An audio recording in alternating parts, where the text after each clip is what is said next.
Bismillaahi Raxmaani Raxiim. Assalaamu calaykum waraxmatullaahi wabarakaatu. Akhyaarteena sharafta leh kusoo dhawaada casharadeenii Ingiliishka aad kala socotaan kanaalkeena.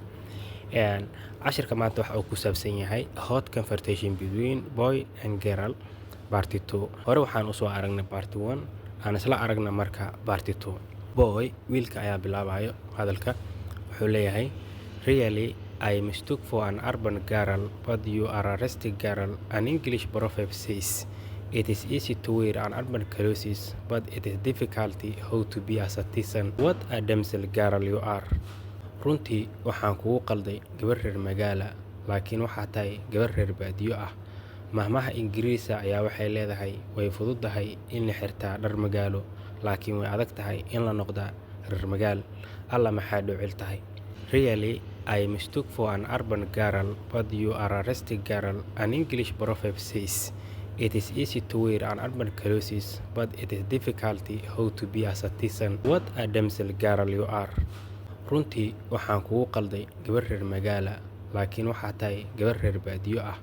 Mahmaha Ingiriisa ayaa waxay leedahay way fududahay in la xirtaa dhar magaalo, laakiin way adag tahay in la noqdaa reer magaal. Alla maxaa dhuucil tahay. Girl gabadha waxay leedahay marka you spoke to me angrily and you have just abused me, but never mind. Actually, you wanted to court the girl. Unlucky, you don't know well.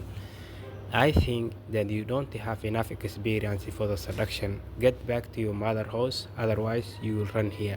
Gabadha waxay leedahay marka waxaad ila hadashay si xanaaq leh, haddana waad i caysay, laakiin waxba kama qabo. Waxaad rabtaa inaad shukaansato gabar, nasiib darradiisa si fiican uma garanaysid. Waxaan u malaynaa inaadan lahayn khibrad kugu filan xagga shukaansiga. Ku laabo guriga hooyada, haddii kale waxaad ka carari doontaa halkan. Girl gabadha waxay leedahay marka you spoke to me angrily and you have just abused me, but never mind. Actually, you wanted to court the girl. Unlucky, you don't know well. I think that you don't have enough experience for the seduction. Get back to your mother's house, otherwise you will run here.